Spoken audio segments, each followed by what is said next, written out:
Magandang araw po sa inyong lahat mga kababayan at welcome back dito po sa PNR. At ito nga mga kababayan, nasa thumbnail po natin, OMG, nahuli na, Quadcom nataranta na. Nako, Palasyo at Kongreso nangako sa taong bayan.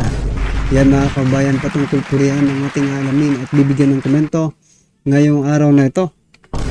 At dahil nga po riyan mga kababayan, ito si Speaker Martin Romualdez may pangako, no, sa taong bayan, no, bawat sentimo, bawat piso ng pondo di umano mga kababayan ay sisiguraduhin na magagamit ng tama. Dahil nga po riyan mga kababayan sa napakalaking pondo ngayon, no, ng ating bansa. At ito pa nga mga kababayan, hindi lang po si Speaker Martin Romualdez ang may pangako. Pero ito naman mga kababayan, I think from the very start, pangako na po ito ni President Bongbong Marcos Jr. No? Ito, President Bongbong Marcos Jr. inulit, no? Sabi niya dito, uulitin ko, no, na hindi natin papayagan maisahan ang mga Pilipino nitong mga smuggler at mga hoarder. So yan mga kababayan, no? I think 3 years na pong pangako yan. Hanggang ngayon pala, start na naman po ng pangako, mga kababayan. Well, anyway, bigyan po natin ng reaction yan maya-maya lang mga kababayan. At ito na nga, simulan na po natin dito kay Speaker Martin Romualdez. Ito po ang kanyang, ito po, si Speaker Martin Romualdez.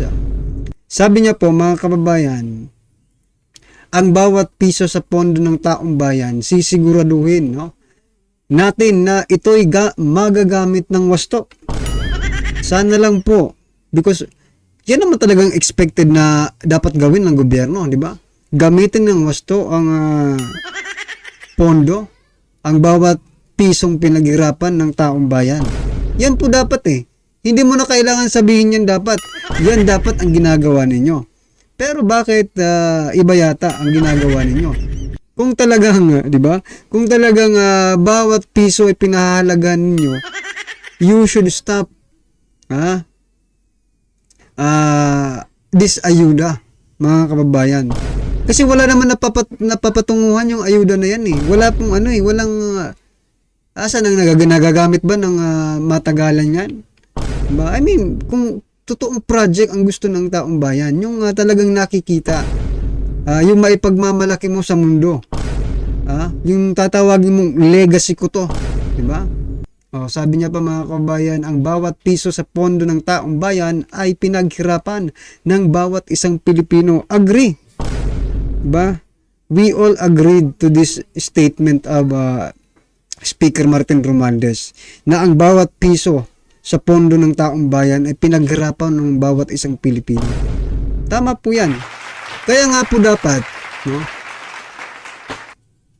no, pakinggan nyo yung taong bayan. Kung gusto niya ba, diba? Kung gusto ba ng manggagawang Pilipino, ang ginagawa ninyong pamimigay ng ayuda kahit walang bagyo, kahit walang sakuna.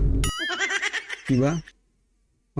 Gusto ba ng Pilipino na i-zero yung subsidy ng PhilHealth?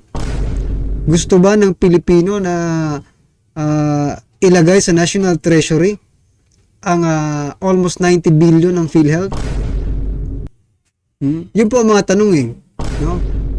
Kung talagang kung talagang concern kayo sa paghihirap ng bawat isang Pilipino dyan sa pondong yan, dapat talaga ipaliwanag ninyo kung saan napunta yung 5,500 flood control projects na umaabot sa lampas 1 bilyon araw-araw ang nagagastos. Di ba? Sayang yun Bawat isang Pilipino meron pong contribution doon, mga kababayan. Sinabi niya pa, sisiguraduhin natin na ito'y magagamit ng wasto at may direksyon para sa pakinabang din ng taong bayan. Yun nga, kahit saan naman nyo gamitin yan, may direksyon. Ang problema lang, mga kababayan, kung itong direksyon ba ito pakikinabangan ng taong bayan, kung itong direksyon na ito ay kayo lang ang makikinabang. Di ba? Kaya eto, pangako po ito ng isang House Speaker, mga kababayan, na kung saan Kaliwat kanan ang pamumudmod ng ayuda. Hindi lang basta-basta ayuda. Bilyones po na ayuda. In a day. Just one day, billions ang nagagastos nila sa pamimigay po ng ayuda. Anong masasabi nyo? Dapat ba natin paniwalaan yung sinasabi ni Speaker Martin Romualdez, mga kababayan? Ako, naniniwala naman ako na talagang pinaghirapan niya ng taong bayan. Ang hindi ko lang medyo doubtful tayo, mga kababayan, na sisiguraduhin nilang magagamit ito ng wasto. No? Yun lang ang doubtful tayo dyan. Okay? Anong comment nyo dyan? I-comment nyo na lang po, mga kababayan, sa baba. At ito pa, President Bongbong Marcos Jr. Nangako ulit sa taong bayan about smuggling at hoarder. Ito po ang kanyang sabi, mga kababayan. Uulitin ko. Yan, sinabi niya na ito noon. I think from the very beginning of the administration, sinabi niya na ito kasi nagkaroon agad ng ng smuggling, di ba? Uulitin ko, hindi natin papayagang maisahan ang mga Pilipino. Patuloy nating lalabanan ang smuggling at hoarding. Upang masiguro na ang pagkain ay abot kaya, sapat at nakakarating sa bawat pamilya. Alam niya, parang kayo ang nagpro-provide ng pagkain namin. Teka lang.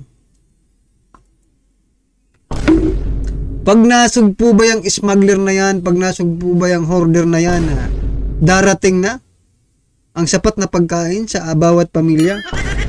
Hindi naman po ganoon, Mr. President, no? Hindi naman kayo namimigay ng pagkain sa bawat pamilya. Nagtatrabaho po ang bawat isang pamilya, no? Ang iba ba nga nag-abroad pa para makapag-provide, no, sa kanilang pamilya. Ba't itong sinasabi mong makakarating ang abot kaya ang pagkain sa bawat pamilya, no? Dahil sa mga smuggler at hoarder na ito. Ay nako. Kaya dapat talaga tayong mga Pilipino, wag tayong maging tamad Kasi hindi natin alam isang araw, diba? Magmahalan na talaga lahat. Ngayon, unti-unti na nating nafe-feel na po natin yung pagmahal ng mga pagkain, no, mga presyo ng mga bilihin. So, pag ba itong mga smuggling na ito, itong hoarding na ito, bababa na ba ang presyo ng bigas ng mga bilihin, mga kababayan? Pero eto lang. Ako doubtful ako dito sa sa sinasabi ni President Bongbong Marcos Jr. Kasi biruin mo, magki 3 years na po siya. Ito ang statement niya, uulitin ko. Ibig sabihin, from the very beginning until now, wala po silang ginagawa patungkol po dito sa smuggling at hoarding. Kasi uulit na naman po sila Di ba? Yan, nahuli. Yan yung sinasabi ko kanina sa thumbnail natin. OMG, nahuli na. Nahuli na po ang mga pagsisinungaling ng mga hinayutak na ito. Di ba? Itong isa nagsisinungaling na gagamitin ng wasto ang bawat sentimo, piso, no, ng pondo ng ating bansa. Ito namang isa, nagsisinungaling din dahil 3 years na, no? Mag 3 years na po, mga kababayan, ganun pa rin ang pangako. Ano ba ito? Walang isang salita. There is no political will, kumbaga. Wala. Sinabi mo na ito noon, dapat ngayon tapos na ito. Baka pagdating ng last term mo, sasabihin mo ulit ito. Kumusta naman ang Pilipinas? Di ba? Yun lang ang masaklap dito, mga kababayan. Well, anyway, mga karibin natin, ano man po ang inyong reaksyon patungkol po dito sa mga statement ng dalawang presidente. Tawagin na natin presidente, parang presidente na rin to Ito ang totoong presidente. Pero I don't think so. Kasi sabi nila, yung asawa raw yung presidente. Tawagin na natin dalawang presidente, mga kababayan, na ano masasabi nyo sa kanilang mga pangako, no? Comment nyo na lang po sa baba, mga karibin natin. At ito na nga, sama-sama at sabay-sabay po natin pakinggan. Panoorin at bigyan ng comment ang video ito. Ito na po. Nahukay ang Kamara po ay wag nang pumasok pa sa issue po ng impeachment ng Vice Presidente, kaya tila Ngayon po sa amin po ditong social media pages, sinasabi ng iba, ang reaksyon ay parang lumalambot kayo, Congressman, sa isyong ito? Wala naman pong kinalaman to. In fact, hindi naman po namin napalakay po to. Hindi ho namin talaga maarok yung sinasabi po ninyo na wrap up, tapos hindi pa tapos. Parang sa amin po, ulitin ko lang, parang may something. Alam niyo ho yun? Parang meron kaming pakiramdam na parang there's really something missing, Congressman. Mukhang hanggang doon na lang yung mga opisyal ng AFP na naging security officer na pinagbigyan nito ay walang accountability dito. So, at binanggit nyo rin po, AFP na yung mag-iimbestiga. Ano? Sila Acosta eh. Napakinggan po natin itong sila Fajardo eh. In open public hearing. Pero itong dalawang ito ngayon, itatago po ng militar yan. Hindi ho open to the public yan eh. Hindi ho ba? Parang yung nga, no? Parang nawala po yung essence ng Good Government Committee at saka yung public accountability and for the public to know ito ho magiging sagot ng dalawang ito in open public hearing, Congressman. Concern po yung issue po pagdating po dito. Opo, pero Congressman, kami po bilang mga nagmamasid, pangkaraniwang mamamayan na nagbabantay po sa inyo pong ginagawang hearing, parang bitin kami. Kasi last hearing ninyo, lahat si Gina Acosta at maging itong si Edward Fajardo, ang inginunguso itong mga taong ito eh. Di ho ba? Parang bitin kami na bakit hindi sila humarap sa public hearing, mapakinggan namin ang kanila namang katwiran doon sa mga sinasabi na ang nagdesisyon sa napakalaking halaga na pera ng bayan ay itong dalawang koronel na ito. Tama po kayo. Subalit, ang paniniwala po kasi ng ibang mga kasamahan namin na ito po ay mas matutugunan ng isyong ito ng AFP. Sa kanila pong tingin ay baka ito po ay isang plot para ito ay ibagsak yung PC dito po sa dalawa. Pero kasi insofar as iba kasi ang investigation ng AFP tingin nila mas malalaman kung ano po talaga ang totoo. Sandali lang, with all due respect, Attorney, Congressman Joel, Opo, I'd like to engage you dito po sa isyong ito. Ang committee po ninyo ay Committee on Good Government and Public Accountability. Wala namang sinasabi dito na kapag ang involved coronel na hindi na dapat tanungin pa sila kung saan napunta yung pera, di ba? At bakit ang mga liquidation po ay gumamit ng mga sinasabing fictitious na Inilatag na ng mga kongresista ang mga nakikita nilang posibleng krimen na nangyari sa OVP. Ang dami nyo pang nilatag na krimen. Asa ng demanda? Hello? Itong kamera mga kababayan, puro lang latag ng latag eh, no? Latag, sige, latag sila ng latag na kung ano-ano. But at the end of the day, walang resulta, no? Eh ano ba ang ano natin dyan? Ano ang disadvantage natin dyan? At ano ang advantage dyan? Ang disadvantage dyan, mga kababayan, habang tumatagal itong mga hearing nila, no? Palaki po ng palaki ang ginagastos ng ating gobyerno. Ang advantage naman po yan, sa kanila po ang advantage. Bakit? Habang tumatagal, lalo silang nakikilala ng taong bayan. Well, it's bad publicity but it is a publicity para sa kanila. Lalo na ngayon, parating na po ang midterm election, di ba? Kaya siguro ko, yan din ang naisip ko eh. Gusto lang nilang patagalin. Sige, latag lang kayo ng latag na kung ano-anong issue. Pag-usapan natin yan, dahan-dahan lang. Diba? Hanggang matapos yung termino natin. Meron na tayong makikilala na tayo sa buong Pilipinas. Yung mga tatakbong senador dyan. Diba? Makikilala na tayo sa buong Pilipinas. May pondo pa tayo. Kasi may mga ano yan eh. Diba? Yung sinasabi ng iba, bawat hearing daw, milyon ang nakukuha. Hindi natin alam kung totoo. At DepEd, ilan lamang dyan ang plunder, falsification, technical malversation, Meron bribery sila. at perjury. Asan? Sige. Magdadadakdak ka na naman. I dare you. Sampahan mo ng kaso si BP Sara. Remind the public of what is at stake here. It would constitute graft and corruption if public funds are misused or misappropriated, or worse, if funds are diverted to personal use. Hindi sampahan mo ng kaso. Tapos. Alam mo kasi bakit nakakainis? Puro sila dakdak ng ganyan eh. Kasi sa kaso, naniniwala ako, makakasagot si BP Sara. Dito babarahin ka lang. Sa impeachment, makakasagot si BP Sara. Dito babarahin ka lang. Tingnan mo ito, tumanda na hindi hanggang ngayon. Puro kayo salita. Asa na?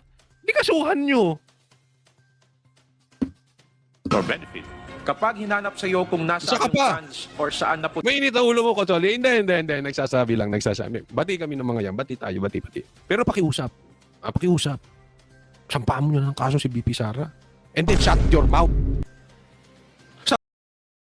Parehas po kami nang naiisip ni Coach Oli, mga kababayan. Di ba last vlog, sinasabi ko na nga, dito kay Akop, si Akop nga yung tinitira ko doon, no? Na kung talagang, I'm not talking about Vice President Sara doon. Sabi, ang pinag-uusapan namin doon, ay yung, itong sinatawag na grand, grand criminal enterprise na sinasabi ni Akop na si President Duterte daw ang pinuno. Di ba? Sinasabi ko naman doon kasuhan mo na. I'm begging you. No? Dito na lahat. Makikiusap na naman po tayo dito sa mga congressman ito. We are begging you. Congressman, kung sino ka man. Kasuhan nyo na po para maputol na yung mga dila ninyo. Di ba? Yan pong sinasabi ko kahapon. Para maputol na yung mga matatalim na dila ninyo. Kasuhan nyo na po. Lahat ng Duterte, sige, sabay-sabay yung kasuhan.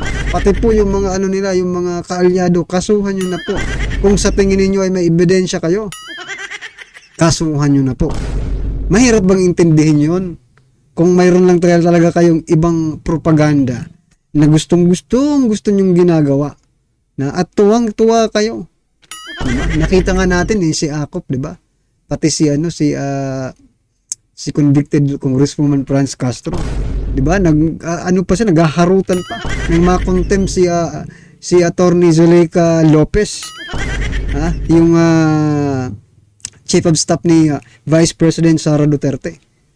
So, 'yan. Hinahamon po ng buong sambayan ng Pilipino.